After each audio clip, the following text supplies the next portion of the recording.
This is Right to Life Radio. And now, here's your host, John Gerardi. The vice presidential debate is coming up.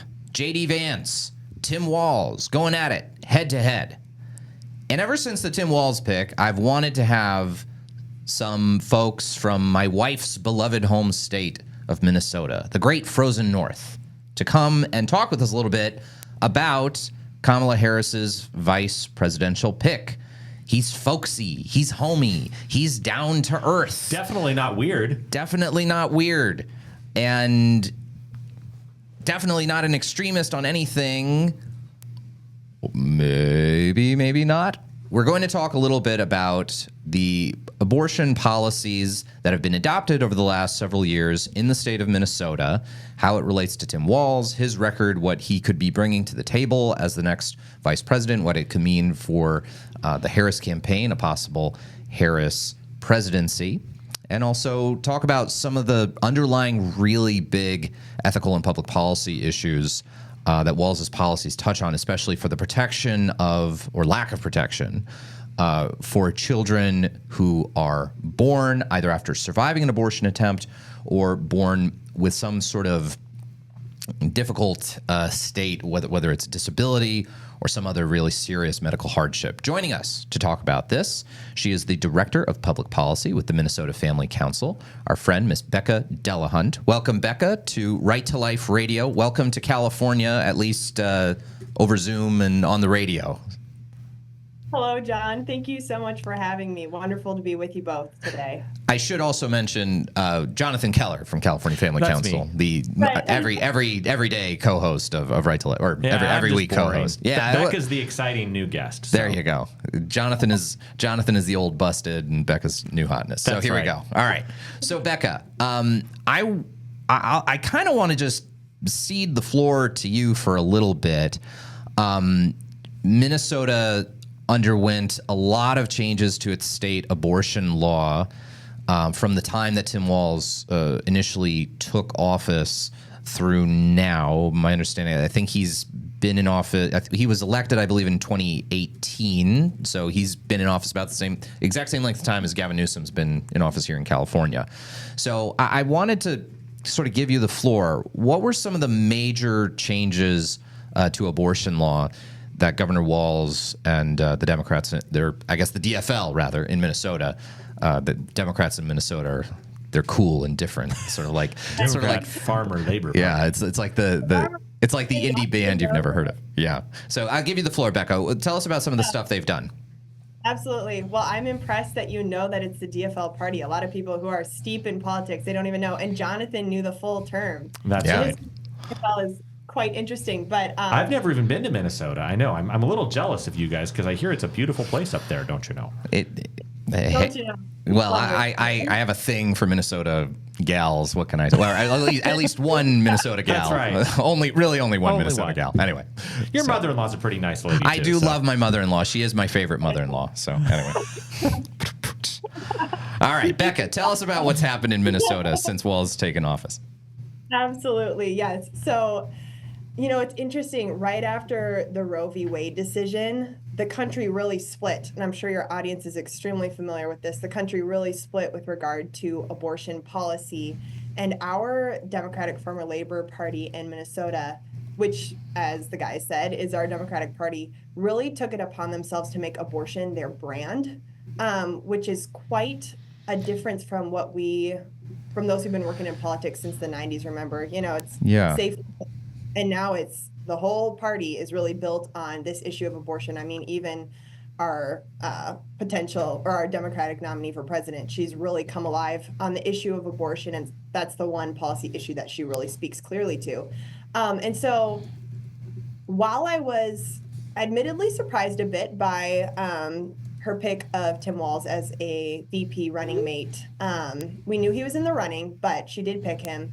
It does expose the radical nature of where she's at on this issue of abortion, which those who've been following her in the Senate and also President Biden's tenure as the president will know that she's radical. But I think not to mention those of us who had Kamala Harris as our attorney general for I mean, like none of that is any surprise. So Walz gets elected in 2018. Yep. He gets a narrow Democrat majority in your DFL majority rather in your guys' state legislature. What kinds of things did he proceed to put into law? Yep. So that DFL trifecta, the majority in the state House and the state Senate, came in 2022, and their first bill on the agenda was what they called the Protect Reproductive Options Act. So this was House File 1, Senate File 1. And this is a bill that created a fundamental right in our state laws to abortion. So no restrictions on timing, fundamental right up until the moment of birth. And it was that sounds familiar, doesn't it, Jonathan? So for those who don't know, California passed a state constitutional amendment for a fundamental right to abortion with no stated time limitations or gestational age restrictions. So that's really interesting. But clearly the same memo went out. Yep. And they'll say, oh no, it's just reproductive freedom generally, but there's no limitation given in the statute. Also, I will note that the language, I'm pretty sure it used the phrase either individual or person. It did not specify that we're talking about adult female. So this includes children. And the bill author in the House admitted to that as well in discussion and debate on the floor. I will also note, I know this is kind of outside the scope of your question, but it wasn't just on abortion. It said reproductive health care, which is, a platitude. It doesn't really express what they're talking about. It includes abortion, but it also includes things like contraception, sterilization. So in Minnesota, we have a fundamental right to abortion. And that's in line with what our Governor Walz has said about his position on abortion. He said he's so abortion that Nancy Pelosi told him to, cut down on his policies, but he wasn't willing to because he stands with Planned Parenthood, to use his phrasing.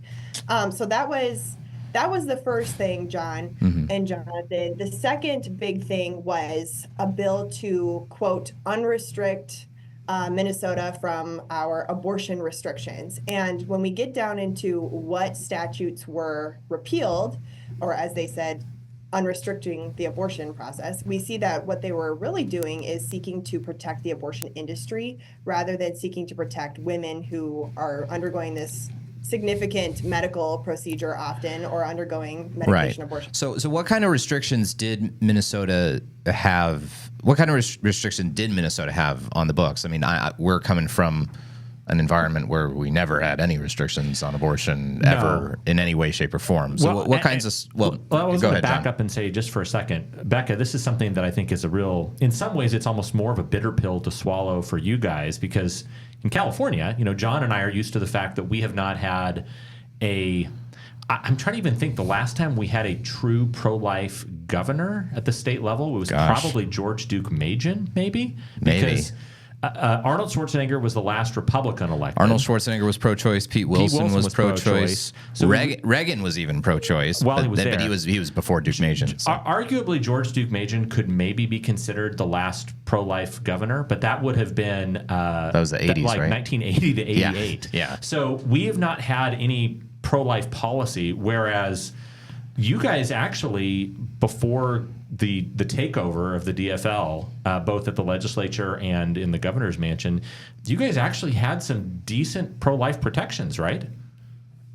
Yes, we have. We've had, what's interesting about Minnesota for how blue we appear to be now, we have pretty incredible abortion reporting requirements. We've had pretty incredible abortion reporting requirements, which many of them were repealed in 2023. But even the Born Alive Infants Protection Act, which I was going to get into, passed in 2015, which isn't that long ago relative to what you're sharing about with California's situation as far as leadership goes. Yeah. And I believe, I should have looked this up beforehand, but I believe that passed on a bipartisan basis in 2015. Yeah. That's before I in this position. But that's pretty incredible to think where we've come now.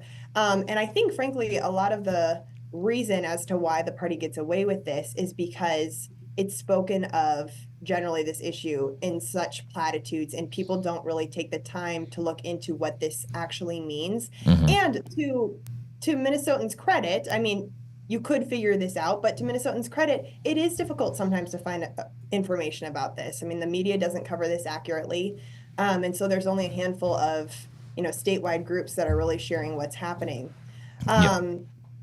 There were a lot of statutes on the books that were repealed through this law, which eventually, I should note, it was running as a separate bill. So it's not the same thing as the PRO Act, but then it got merged closer to the end of session into our health omnibus. So it was kind of a must vote for the DFO. Oh, okay. So then you're putting pressure on, even if maybe you have a moderate Democrat who is a little uncomfortable with like a super extreme abortion thing. It's like, you got to vote for this. Like, let's do or die. Right. Yep. So what were those restrictions that were hindering the abortion industry? Well, they repealed the law that stated that physicians should perform abortions, that abortions should be performed in a hospital, I believe after the first trimester, that abortion should not be performed on unconscious women, that we should not be, they repealed many of the reporting requirements by our Department of Health. And I should note, they kept talking about how they think it's so offensive to report on abortion data, even though all of that data that's reported on by the state is de-identified. So there's no name of any, woman who is seeking an abortion or even physician. Well, Becca, this is so fascinating because everything Walz did in really it sounds just within the last year and a half, really. This is stuff California has been doing, just boop, boop, boop, thing after thing after thing you just mentioned. Abortions not being performed by doctors, abortions to be performed by, we legalized having nurse practitioners do abortion probably, like 10 or 15 years ago, Jonathan? And just last year, now we allow physicians' assistants to perform abortions.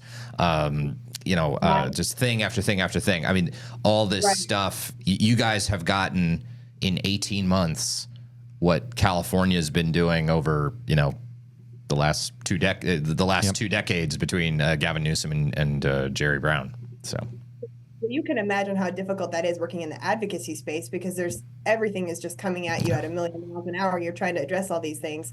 I wish my colleague Renee was here, because she said, I can't figure out who can't perform an abortion. Like, who can't perform an abortion in Minnesota. All these different kinds of animals have many more protections than infants born alive in Minnesota. And that brings me to the main aspect of this bill that I wanted to get to, was the Born Alive Infants Protection Act in Minnesota passed in 2015 to ensure that any infants born alive during attempted abortions that failed and the baby's born alive, which does happen, happens rarely, but we know that it does happen, was amended in 2023 so that infants born alive are only legally required to be given care.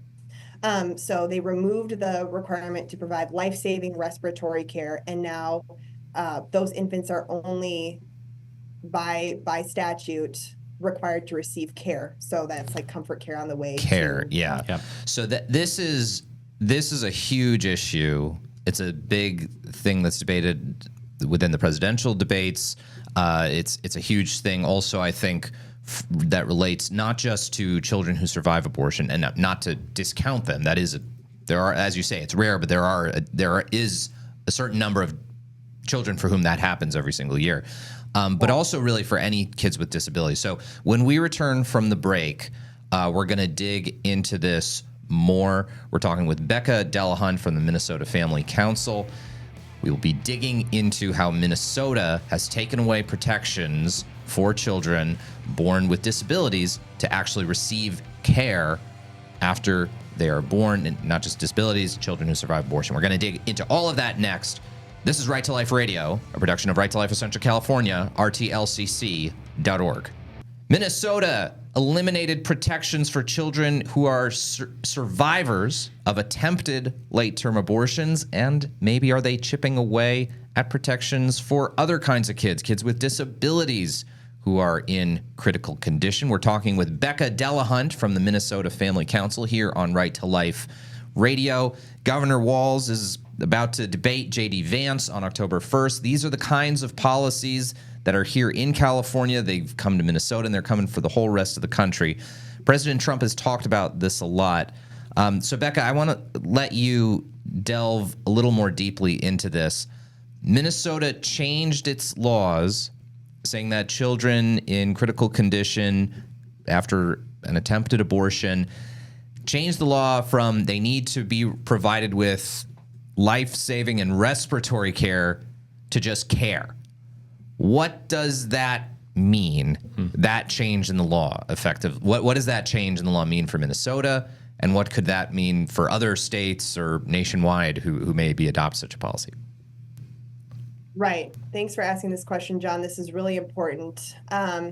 Well, as I was sharing, that law was significantly amended. And it is significant, John, because we know that infants have been born alive under these conditions, under these abortion conditions, rather, in Minnesota during Governor Walz's tenure. So I briefly referenced this earlier, but Minnesota has had robust abortion data reporting requirements by our Department of Health. And we know that during Governor Walz's tenure, 8 infants were born alive during attempted and botched abortions.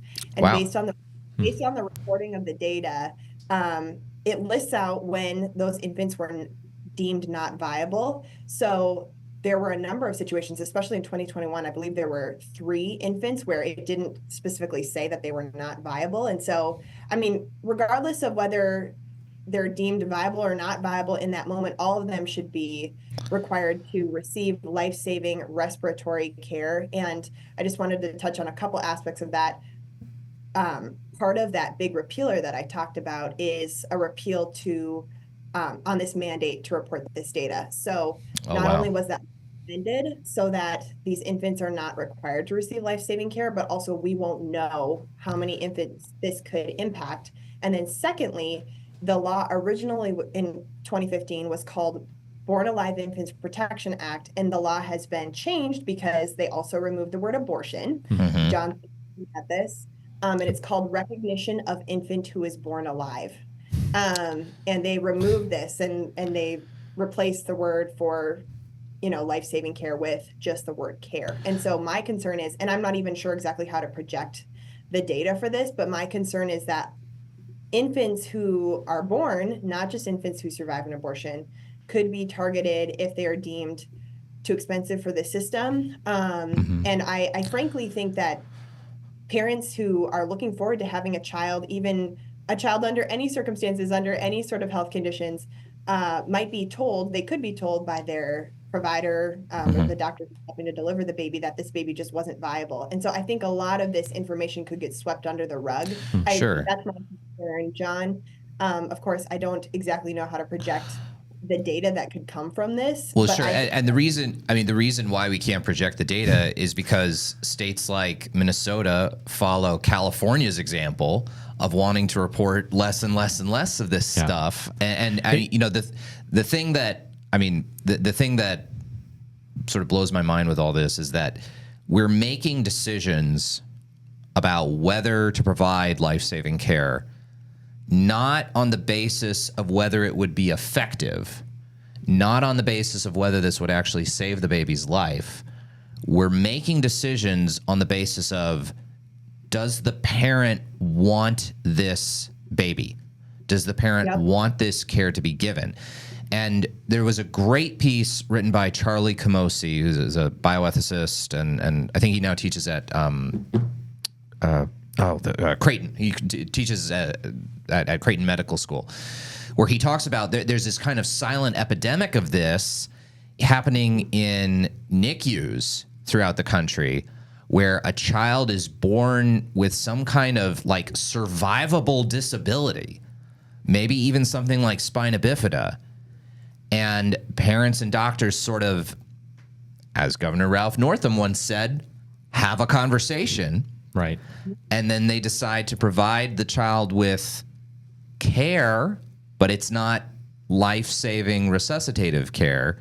It's comfort care. And what you're saying about, about this stuff being hidden in darkness and the reporting requirements for this going to go away in Minnesota, I think a lot of this is happening, and we have no idea. Well, and John, in some ways, this is something that I think is maybe the most insidious part of this. I mean, obviously, the idea that you would be withholding life-saving treatment from a baby, Right. or even potentially comfort care, potentially. That is disgusting and horrible enough.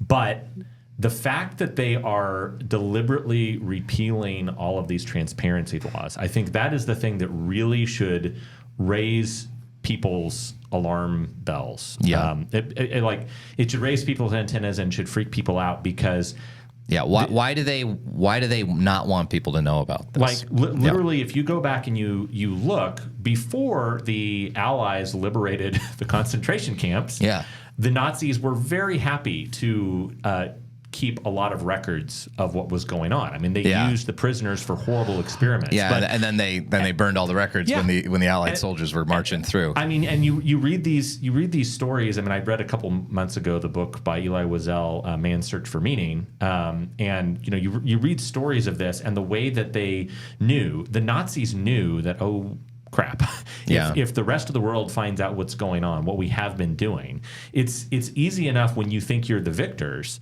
But the fact that they are deliberately saying we're going to proactively cover this up, and we're going to make it impossible for us to be held accountable, is just horrifying. Yeah.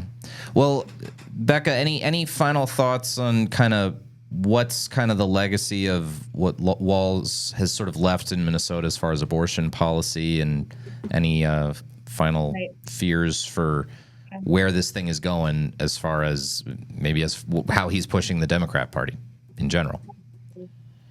Yeah, I think that the American people should have no confusion as to where Governor Walz, VP Pick Walz, stands on this issue. I have significant concerns that he has little to no regard for the value of human life in its smallest form. And I think that is exactly what we don't want from a leader. You're supposed to lead people who can't speak for themselves. And if you want to look at a category of people who can't speak for themselves, it's children. One other thing I will note that we should reference is the fact that over the past biennium, so 2023 to 2024, the Democratic Farmer Labor Party was trying to pass a so-called Equal Rights Amendment that would give constitutional protection for abortion, we believe, and also likely taxpayer-funded abortion.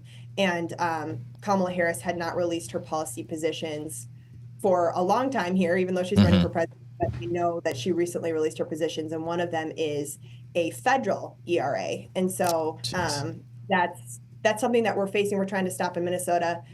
Praise the Lord, it failed to pass. The different kinds of language passed the different bodies, one in 2023, 2024, but it failed to pass to be presented to voters. But just keep in mind, folks, that Kamala Harris wants to pass this Equal Rights Amendment that would give federal constitutional protection, likely for abortion and also taxpayer-funded abortion. Yeah.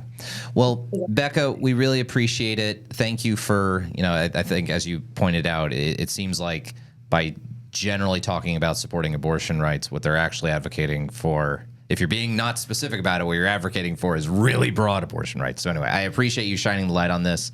Let people know real quick, next minute here, where they can go to find out more about Minnesota Family Council. Absolutely. You can find us at mfc.org, and we also have a podcast that you can find wherever you listen to your podcasts. A podcast almost as good as the Right to Life Radio podcast. Anyway, thank you so much, Becca. Thank you, John and Jonathan. All right. We will be back with more here on Right to Life Radio. More issues next. Our thanks to Becca Delahunt from Minnesota Family Council for joining us for the first half of the show. We're going to shift gears. We're going to go from Minnesota to Georgia. Now, Jonathan Keller from California Family Council. That's me. Kamala Harris has been using these two really tragic cases that happened in Georgia as a big sort of cornerstone of the pro-abortion messaging of her campaign, and as a way to attack Donald Trump and to attack state laws restricting abortion. And I feel like it's having a big time kind of rhetorical impact on the abortion debate nationwide. Yes. I think it is doing a lot to continue to muddy the waters between what is a miscarriage and what is an abortion, what is care for miscarriage, what is care for abortion, what is not care for abortion, what is care for miscarriage, what is an abortion procedure, et cetera. Right. So I want to discuss this and go through these two different cases relating to women who died after taking the abortion pill. Right. And I want to kind of refocus the problem where it, I think, belongs, which is the fact that the abortion pill is a pretty dangerous thing, especially if you're not getting follow-up care and if you're not taking it, if healthcare providers are not taking it very seriously, which I think the current FDA regulations result in. So let's dig into this. Okay, so a couple of things. There were two women in Georgia who recently passed away who had both taken the abortion pill to terminate their pregnancies. The one woman received the abortion pill legally in North Carolina, drove back to Georgia, got sicker and sicker, didn't get a D&C procedure. Basically, she was having what's called an incomplete abortion. I'll explain that in a bit. Didn't get a D&C procedure, basically to remove the body of her child who had died in her womb because she had taken the abortion pill. She got sepsis and passed away. Same thing happened to another woman. This woman received the abortion pill through the mail, I believe from ordering it from one of these websites that the pro-abortion folks have set up to allow women who live in states where abortion is illegal to get abortion pills shipped through the mail to them, abortion pills sourced from China and India. Definitely nothing shady there. Nope. So just getting the abortion pill without a prescription shipped directly to her. She also passed away under similar circumstances. The critique that's being made is that these women didn't receive timely care because Georgia's law banning abortion after fetal heartbeat banned the doctors involved, the emergency rooms, from giving these women a D&C procedure because that's illegal under Georgia law, or Georgia has created this atmosphere of terror that doctors don't want to do this. Okay. So a couple of things. So a couple of things to understand, because situations like this are going to keep happening, and we need to kind of understand what is going on medically first. Okay, so the abortion pill, and we've talked about this a million times on the show, but repetita juvant, repeated things help, as the Romans said. Okay, the abortion pill is not the morning after pill. The abortion pill is a drug called mifepristone. The morning after pill is a drug called levonorgestrel. Levonorgestrel, its chief job, there's some argument that it might be abortifacient, but its chief job is to prevent ovulation. That's what the morning after pill does. It prevents ovulation. So it's chiefly functioning like a contraceptive. The abortion pill is designed to end a pregnancy, kill a developing human being in the womb up to 10 weeks into the pregnancy. All right, up to 10 weeks into a pregnancy. So not the morning after, up to 10 weeks after. And that's the 10 weeks is the FDA guidelines, up to 10 weeks gestational age. The way the abortion pill works is it alters the lining of the uterus so that the embryo or fetus growing in the womb detaches from the uterine wall and is therefore cut off from food and oxygen and dies. The woman then, 48 to 72 hours later, takes a second drug called misoprostol. Misoprostol is a legitimate drug. It's used to help induce labor. The woman takes misoprostol, and this results in her body expelling the dead body of her unborn child. What can happen about 5% of the time, and let's understand the numbers we're talking about here. When I say 5% of the time, there are more than 600,000 abortions via the abortion pill every year in America. So 5% of that is about 30,000. So there are about 30,000 women who have this complication called an incomplete abortion. That means that not everything was expelled from the woman's uterus. Some portion of the child's body, placenta, other material that's in the uterus was not completely expelled. When you have dead tissue just hanging out in the uterus, that is a very serious health risk. It can have really serious risk of infection. Mm-hmm.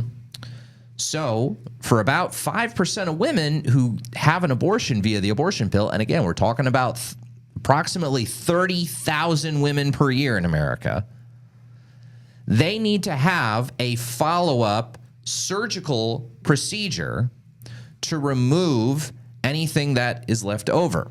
So, John, I just want to clarify this because whenever we're talking on the radio, there's the rule that you're normally not ever supposed to do math on the radio. Yeah. So we're trying to avoid doing that. But just to clarify, when you say 30,000 women, we don't mean 30,000 women that are taking the abortion pill and it's 5% of that. We mean this is the 5%. Yeah, so there's 600,000 women taking the abortion pill per year. 30,000 women in America per year are probably having this complication. This likely means, again, just doing a tiny bit of math on the radio. I know we're not supposed to do this, but we're talking about 2,500 women per month on average. Yeah. Well, that's 100 women a day. Yeah. Okay. So 100 women per day are likely having chemical abortions that are failing, they are incomplete, and they now need a surgical procedure to rescue them from possible really serious infection, something really serious. Yeah. So when they say when this is the thing that just drives me nuts. John. Yeah. Well, go for it. Get on your soapbox, Jonathan. Go for it. I see some people that will talk about all these issues about how pro-lifers are just so callous. They don't care about women. Look at this horrible, tragic situation out of Georgia that happened. Mm-hmm. And I agree. Every pro-lifer that I know, I'm on a bunch of pro-life message chats and email things. And everybody that I know thinks this is an absolutely horrific and tragic story that this mom of a 6-year-old little boy had twins. Mm-hmm. She decided to abort the twins. I should have mentioned that one of these two moms was aborting twins. Yeah. Yes. It is something that I'm just,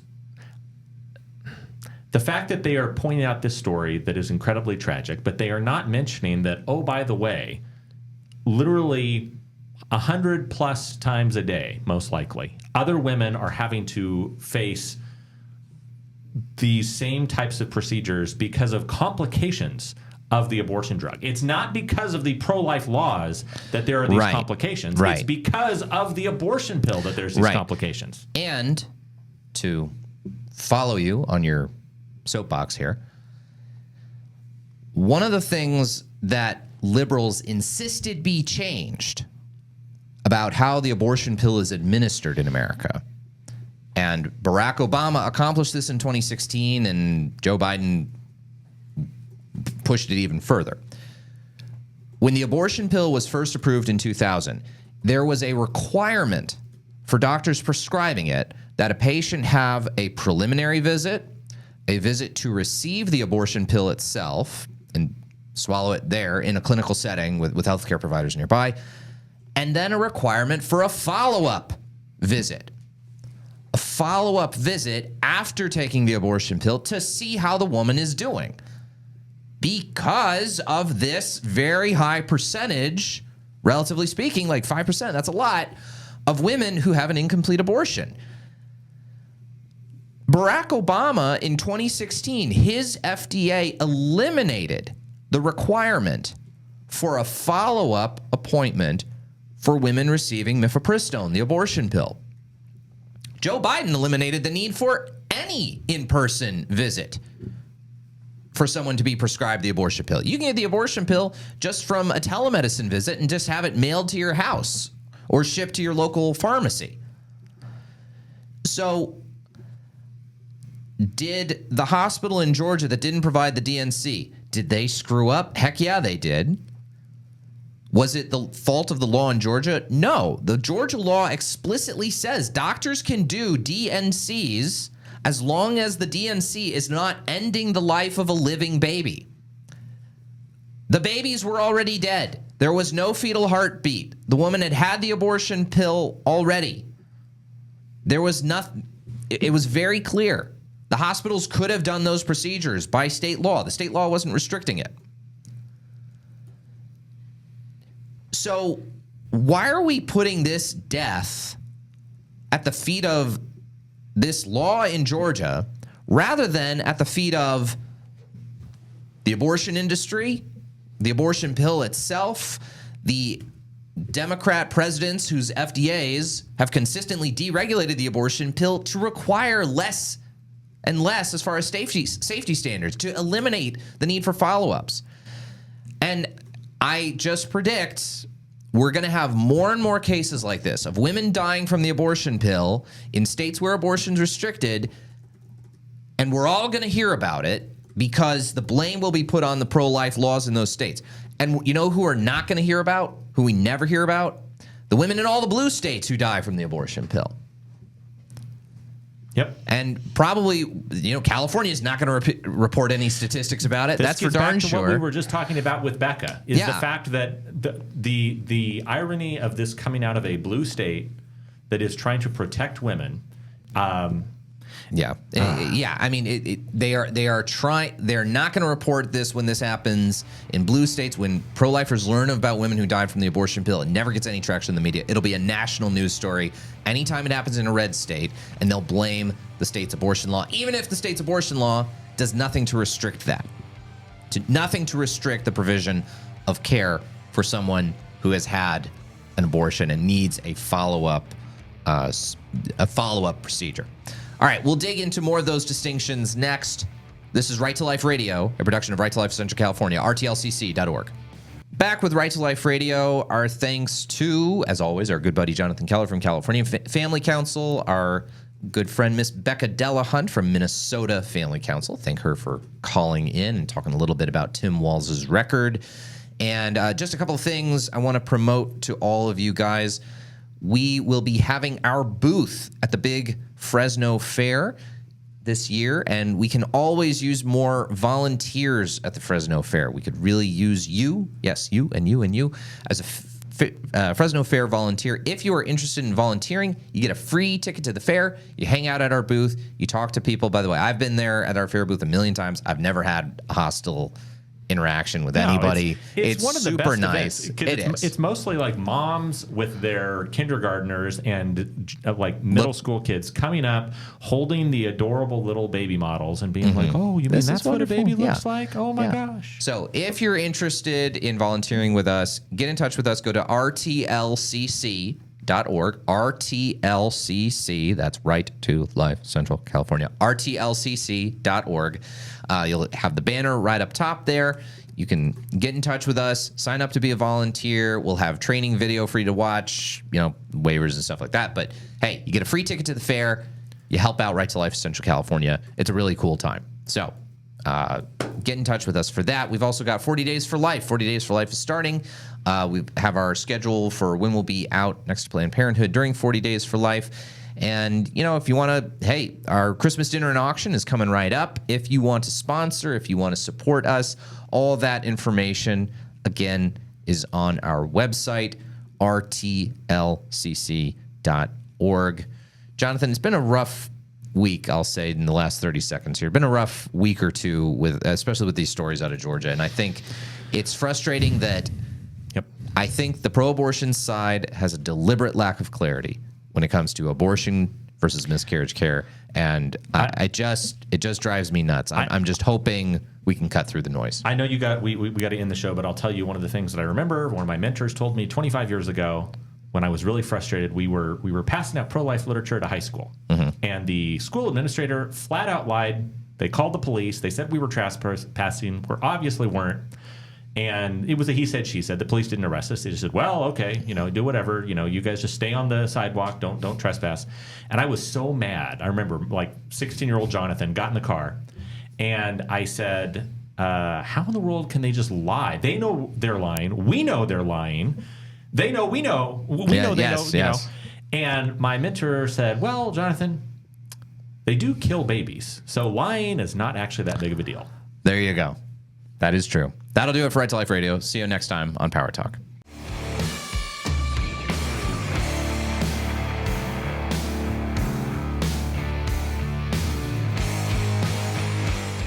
One of God's special creatures.